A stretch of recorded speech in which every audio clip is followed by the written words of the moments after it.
இன்னும் நாங்க விமர்சனம் செய்ய ஸ்டார்ட் பண்ணவே இல்லையே, இன்னும் நாங்க அடிக்க ஸ்டார்ட் பண்ணவே இல்லையே, அதுக்குள்ள அலர்னா எப்படி?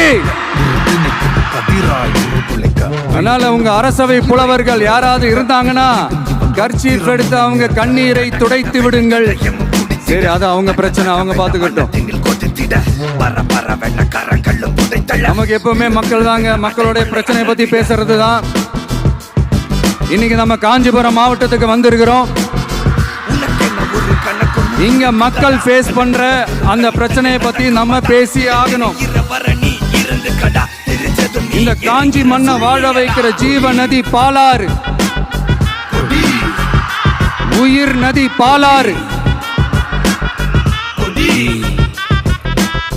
இந்த மக்களோட உயிரோடவும் ரத்தத்தோடவும் கலந்து ஓடுவது பாலாறு. அந்த பாலாறை இன்னைக்கு பெரியார் பெயரையும் அண்ணா பெயரையும் சும்மா பேருக்கு வச்சுக்கிட்டு ஆட்சி நடத்துறவங்க என்ன பண்றாங்க தெரியும்ல?